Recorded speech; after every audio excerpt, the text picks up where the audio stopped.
I know we have a big panelist coming up.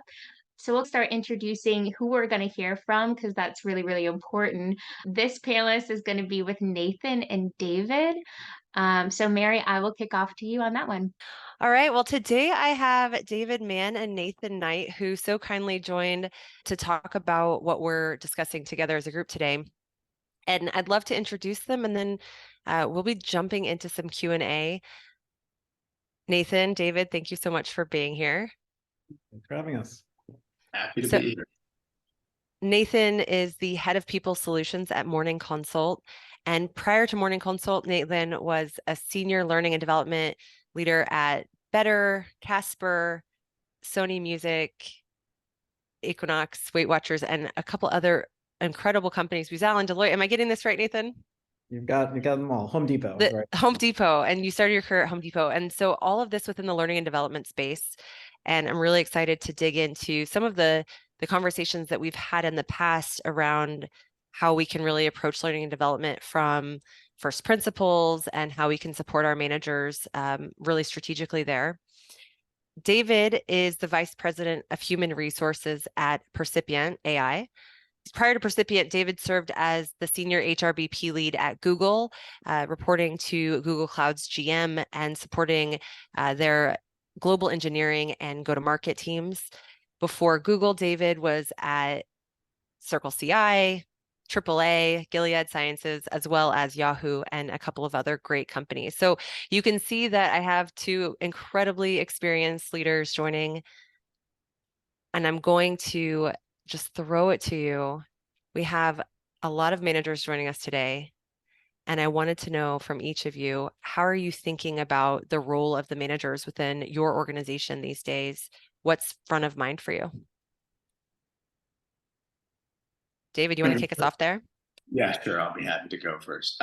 So for me, I'm thinking about in a smaller organization like where I am now versus Google, how does a manager amplify their impact? How do they maintain their impact? How do they be consistent? How do they be empathetic? How do they be inclusive? These are the things that make a difference in a smaller organization. And so for me, Mary, I'm doing a lot of coaching around doing those things. I'm helping folks who have grown up in our organization and have taken on more, as often the arc in a startup and early phase company. That's what happens, right? You take on more, and all of a sudden you've gone from managing nothing to managing something to leading something. And oh my gosh, how did I get here? So a lot of folks have that arc and are on that trajectory in my current company. So I'm spending a lot of time with folks coaching around those types of topics, helping to help them discern between how to do the right thing that we all intuitively know, and then how do we map to like company policies, which should also be about the right thing, but sometimes are a little, befuddling in that regard. Like, maybe they're not so clear in that. So doing a lot of translating and just helping folks make really good decisions about today and now and in the future, and kind of plan ahead so that we're ready for whatever the challenges are that are around the corner. Great. Nathan, anything to add there? Not necessarily add. I think the last point you made around decisions really resonates. I think more and more seeing managers and leaders, right, as you kind of play this interesting role of being extensions of the executive leadership and really helping people like sense make in the organization and think through things, right? Like you're the closest person to helping people with problem solving and performance and impact and navigating sticky situations. And I think like double clicking on when David, you're talking about interpreting company policies and programs and processes, and it all is about decisions. And so I think really helping managers see themselves as like that being how they create impact and help others. The only thing maybe I would shift is also in a small organization, but I don't know if this is coming from just years of being at different size companies, but I think seeing this as an opportunity to go one step further than the concept of people manager. I think it's broad and there's so much great work out there done on it. But people management is like one aspect of the job. And so I'm really trying to spend time understanding what are the other kind of contextual factors so that we can talk about an engineering manager might be different than a sales manager, right? And how does that not just look different in terms of functional competency, but also in how management practices come to life?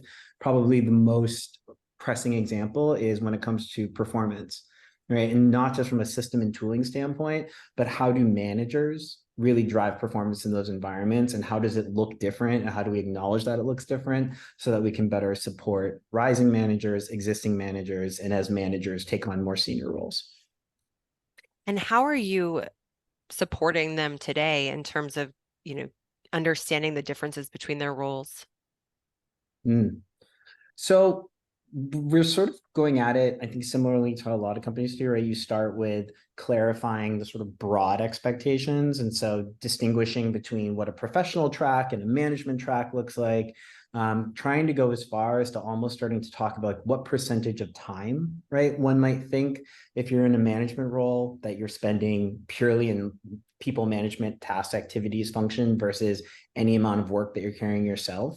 I think the second part that we're trying to do is also distinguish between when you're sort of a first time or frontline manager and your team is more like, all ICs, or when you're managing managers and ICs, or when you start to move up and basically everyone that you're managing is managers, and trying to help people navigate the difference there. So I think right now it's kind of codifying it.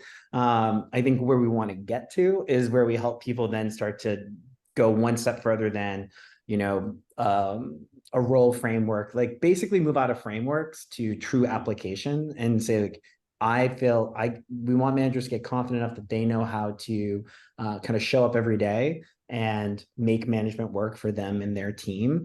I find more and more and more that an over-reliance on just frameworks without helping managers get really confident at moving beyond policy framework into that really good decision-making judgment, like that seems to be the major development gap that we run into, or at least a confidence gap that we see. That confidence gap. David, what are you seeing within the transition from IC to manager to managing managers within confidence and skill? Yeah, well, confidence is the key here, I think, and I'm glad Nathan brought it up. I go back to this idea, like we all wake up every day for the most part knowing what the right thing to do is. There aren't a lot of questions around most of these things, right? But it's figuring out, how do I do this within the context of my organization? How do I be, this artful term of consistently inconsistent and treat everyone similarly but not alike necessarily? I need to be empathetic enough to hear and understand what's going on with my team, my employee, my colleague, whatever we want to call them, and then make good decisions to support them. But I need to do that within the confines of a certain amount of repeatability and within the blah, blah, blah HR framework and stuff like that. So to me, this progression is that everyone is dealing with the same stuff. They're dealing with different levels of complexity given the kind of altitude in their role in the organization. I think more and more the coaching I'm trying to provide is wherever you sit in the organization, whether you're an individual contributor, a technical leader, a people manager, a manager of managers, we want you to think like an owner. So take the ownership initiative, take the founder's perspective, founder's initiative, whatever you want to call it, and be here to solve the problems that arise in your context and within your context. And the key that I'm finding these days is that people are not unable to solve the problems. The bigger issue is they're unable to ask for help when they can't solve the problem. So something comes up and there's a lack of humility, lack of, again, confidence is this word that's come up now a couple of times, confidence to be able to say, hey, I think I know what to do here, but I'm not sure, and I need some help. And so to me, this kind of, I don't even think it's humility. I wouldn't call that the right kind of character trait in someone, but an aspect of humility that says, I need some help.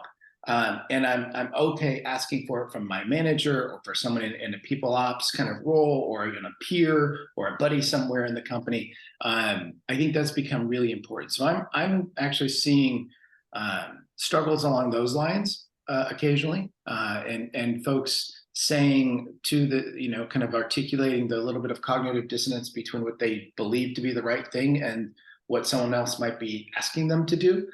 So unpacking that a little bit and trying to, kind of meander through that emotional minefield is something that we have to be pretty good at these days. But I will say too that the world of post-COVID, if we can call ourselves post-COVID, can you call it post-COVID when numbers are trending up? I don't know. But that part of COVID, like post that part, like now we have more interesting and kind of other issues that are, related to the ones we're so tired of dealing with already. The return to office and who's got to be in the office X number of days and how do we measure that and what does that look like? I think managers at all levels are really struggling with that stuff. And to take someone who makes a CEO level edict about we'll be in the office 3 days a week, no exceptions or whatever, like that puts people in a really hard spot. And when I talk to folks in other companies, that's the stuff they're struggling with. We struggle about that less in my current role. But when I talk to peers who are looking for advice, they're like, I don't know how to support this thing. I don't know how to make sense of it. I don't necessarily agree with it. I have a lot of people who are like me who are digging being at home and don't want to go and do their commute again. And so there is an aspect of highly empathetic people struggling to be empathetic. Just again, different altitudes and complexities depending on where they sit in the organization. And there's an entire generation of managers coming into leadership roles who never managed before we ended up in this type of environment. Nathan, I see you nodding quite a bit here. What's on your mind? Yeah, it's the last point you just made. I was having this conversation this week about it's important to like do two things at once, which is have standards and really hold managers accountable to it and really see managers at all level, again, as an extension of leadership, right? And so there is that. And to also have a bit of compassion for the fact that there's a lot of people, particularly in smaller tech orgs, right? Or that went through sort of like the boom. Like, I feel like the last 5 years, it feels like everyone has said that they've grown really fast and also contracted really fast. But in either situations, what you've had is a lot of people like thrust into management roles, probably quicker than they were ready. Sometimes with promise of like development and support after that may or may not have been delivered or may not have been effective. And they may or may not have had good exposure and role models. At the same time of rapid change, this might be some people's first kind of economic uncertainty or crisis of this level. I was joking with someone the other day. I'm like, I think this is my third. I was like, but I was like, and it was like, this is a lot. It's a lot to deal with. I think about the first time, right? Like when I was, like more like the 2006, 7, 8 era, where it was like, wow, what's going to happen? That's really scary. And so I think that there's remembering that managers are human beings and going through their own thing. And we're asking them to be there for people, which is really dynamic.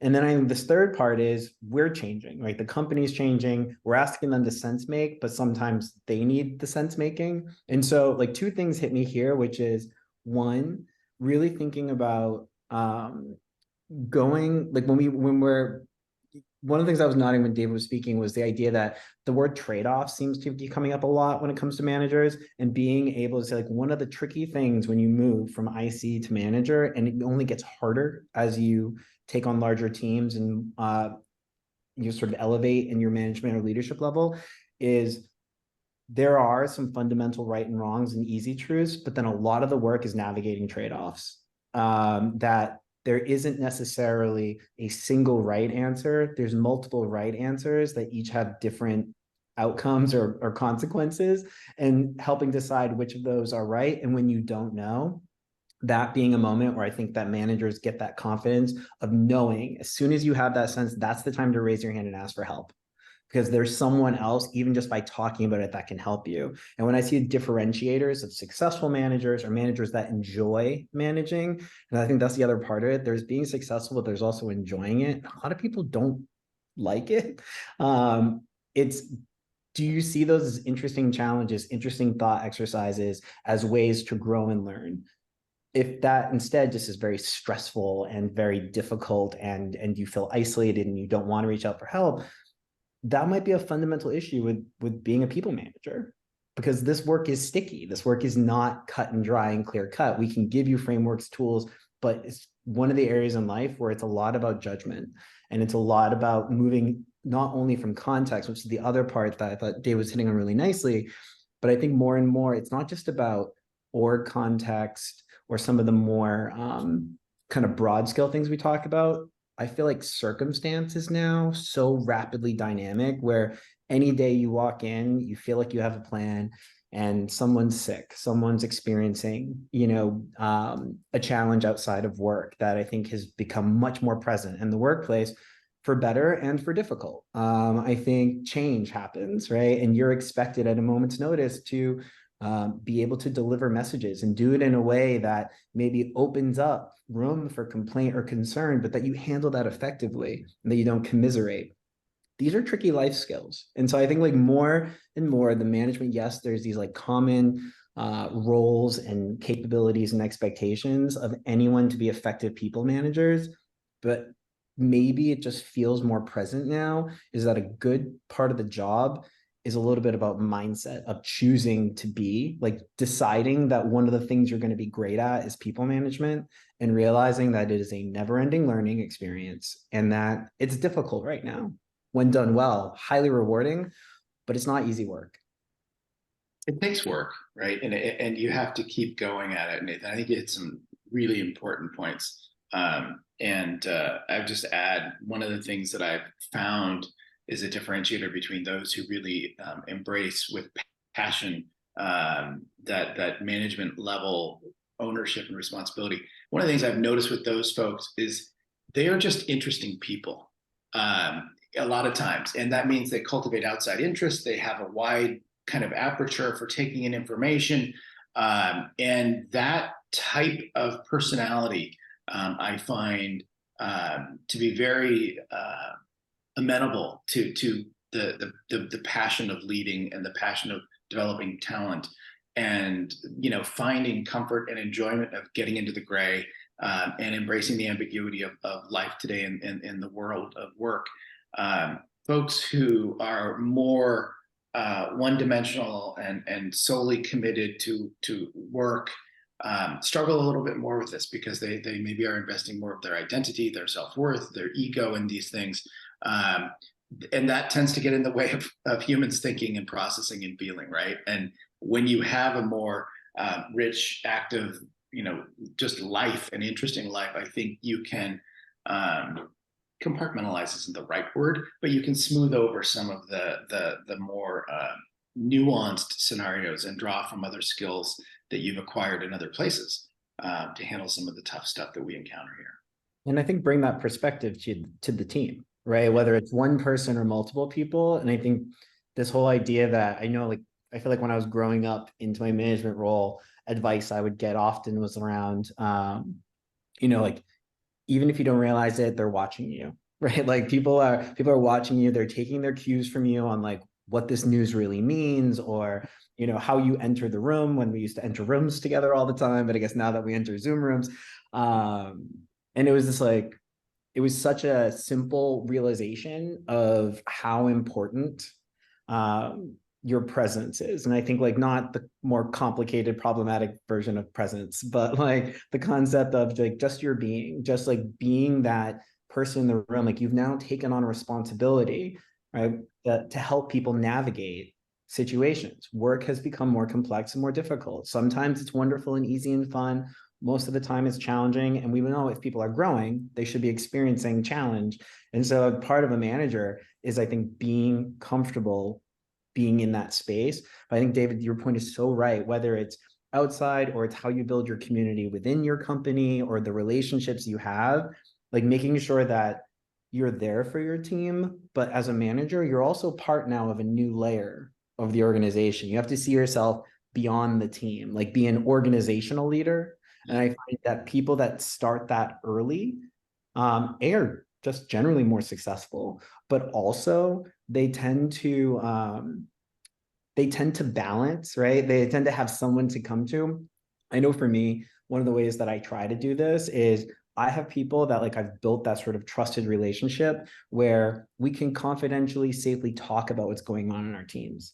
And just having someone to say it to sometimes, there's many times I leave and I go, I'm taking this too seriously, aren't I? And they're like, yeah. And I'm like, okay, cool. And then I can turn that back. It's not performing, but it's showing up. It's like showing up intentionally.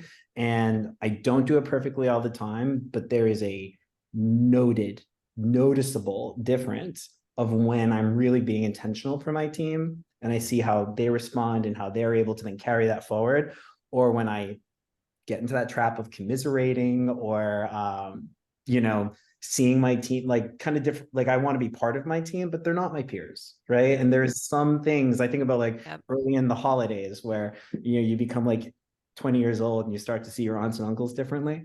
Like there's a little bit of how you just need to show up. I think as not the adult in the room, that's a little pedantic, but you should be removed. You should be removed from the day-to-day work, and you should be able to be someone that can help people process and navigate change, go through it with them, but in a leading fashion.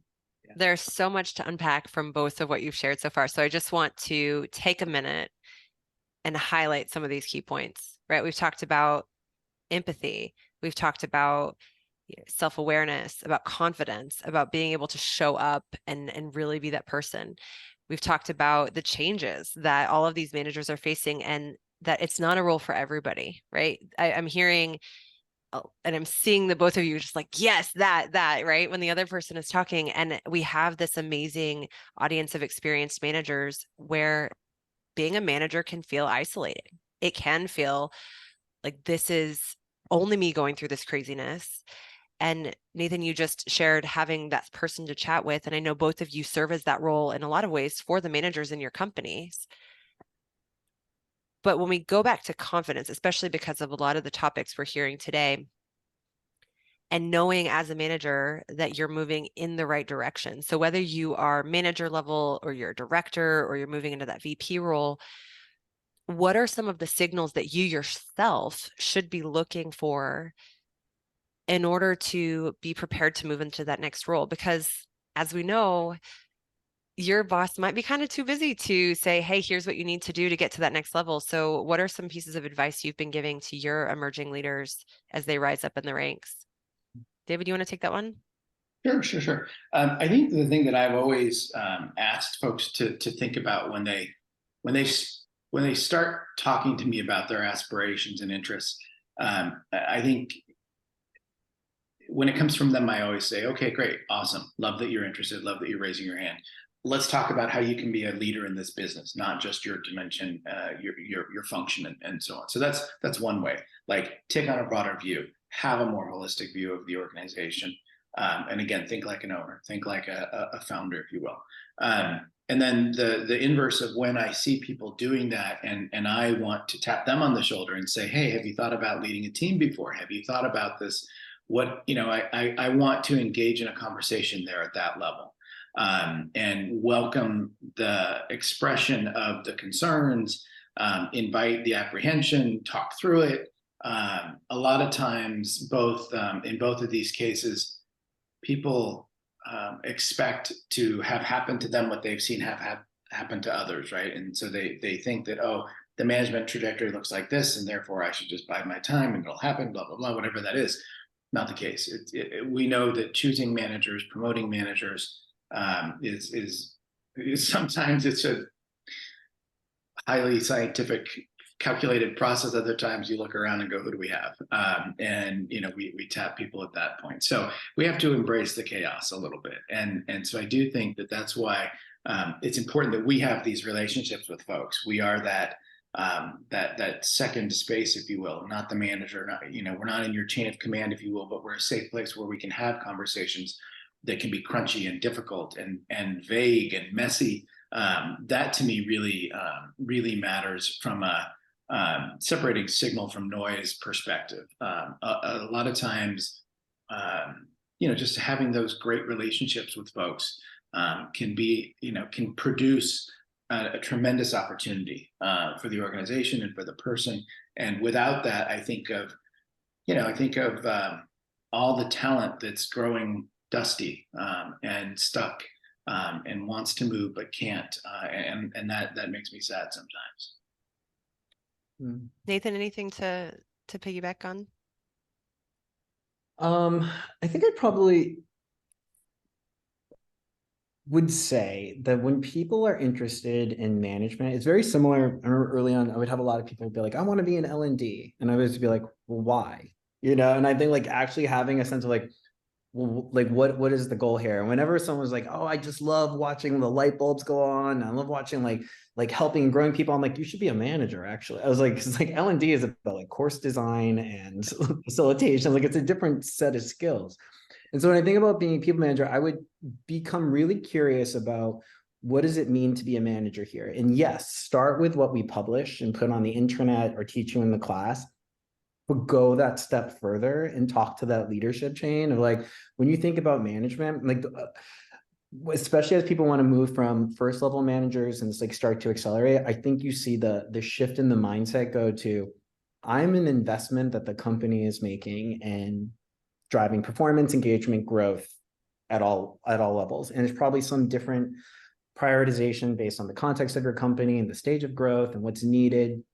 Some people want managers that are generalists. Some people want managers that are very specific. The degree of functional versus, management competency is going to be different.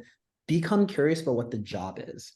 And I think there's that, right? And I remember I had a friend one time who said, like, people come in your life for a reason, a season, or a lifetime. And I think you think of management almost a similar way. Where like you may need to manage in the moment because that's just what the team needs right now. And you're going to lean in and you're going to try it out.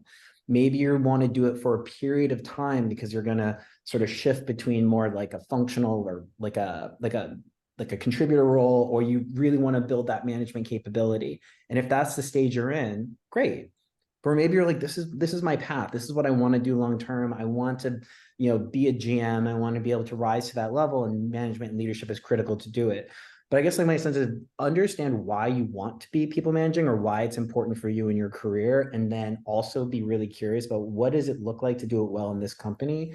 Because you can Google management and get a lot of really helpful things. There's so much good content out there. But what matters is, what does the management need? Like, well, how does management add value at your company? And so I think given especially where we are in the world right now, as people are becoming much more driven by efficiency and thinking about like smarter operating models, managers in my mind are more important than ever. But I think it looks different than it has in sort of the decade or so that got us here. And managers that are sort of seeing, almost becoming like really curious and like hungry about like understanding that and being part of that conversation, are the people that we're very excited about, like wanting not only to bring into management, but then continue to invest and grow in a management path, because there's a lot of value to create. But if you think it's just, doing reviews and, cascading information and improving PTO, I don't think that's the future of management. So I guess what I would say is just really understand why this is going to be part of your skill set and your career path, and how it creates value for your company, so that you can look at those two overlaps and find sort of success and joy getting good at that. Thank you, Nathan. We have one question that came in and we have about 2 minutes left. So I want each of you to take a second to think about this answer. It's a great question. Michelle asked, what L&D programs or development do you recommend for middle managers? So just if you were to give that middle manager advice on here's where you need to go spend your extra 2 hours a week to really invest in yourself and your growth, what would you have them do? David, you want to take this one first, and then we'll let Nathan have the last word here? Yeah, I would just, if it were me, if I was the subject of this question, I would talk to my manager. I would talk to my manager's manager, and I would talk with them about what are the skills and competencies that are required for success in this organization as I grow as a leader. I'd really want to understand that, and I go back. In addition to that, let me back up. I would get some mentoring and some coaching around those things. I would figure out, is it a Marlow solution? Is it some other kind of coaching intervention that would help me to develop the skills there? I would start there, and then I think I would again look. I look for interesting people, and so I would want to make myself interesting. And that means being light.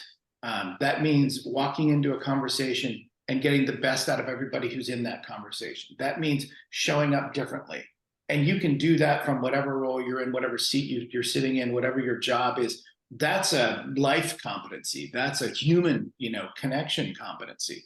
And so to me, if we're talking about what development do I need, it definitely has some tactical stuff. Like I said, ask the manager's manager, get a sense of what the organization is going to require over the next 2 to 3 years, and see if that's something I want to build.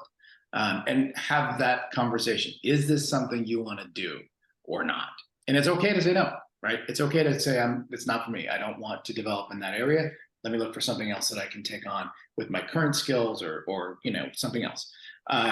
And then I go back again, that be interesting notion that I led with. Be a well-rounded human being. Be influenced by lots of different perspectives, and then use those perspectives and introduce them in the workplace in such a way that it can be used to tap into the skills and perspective of others. To me, that's the critical competency for the next 10 years, is building bridges. We've just gone through and are still going through a very divisive time here in North America. And without question, that stuff's going to show up at work. And so what I'm looking for in the next cadre of leaders that I want to see in our company is show me people who bring people together. And that's from a divergent point of view. It's a different life experiences. It is someone who values the diversity and the nuances that make us human, and can yet still rally the team around a common vision. And so how we teach that is tricky, but it's very teachable. It's an ethos, it's a culture, it's a way of working, and it requires folks like us in management roles to role model it and to set a tone. Well, thank you for that, David. Nathan, what's your 30-second final answer? I'm toying between two, but I'll make it real simple. I think everything comes down to feedback. I think as a manager, however good you think you are at it, determined to be better and make it an ongoing learning. It is one of the biggest gaps that we have. It is one of the things that everyone everywhere expects managers to do. And even in larger companies, a lot of feedback comes downhill. The better you are at it, the better your company will be. And on the flip side, when I differentiate the managers who have made the biggest difference in my life, it's the ones that were awesome at providing feedback that was always meaningful, whether it was positive, when it was constructive, which it often is, or it was totally in a different form. Just get so comfortable with feedback. It's the core of managing. Thank you both for taking the time to be here. I know that you're busy. We're all busy. It's just been one of those years. I appreciate you sharing your perspectives, and I know our audience did as well. So I wish I could tell everybody to do a quick round of applause, but Zoom, right? So I will say goodbye to you both. Thank you. And Haley, you are back on deck.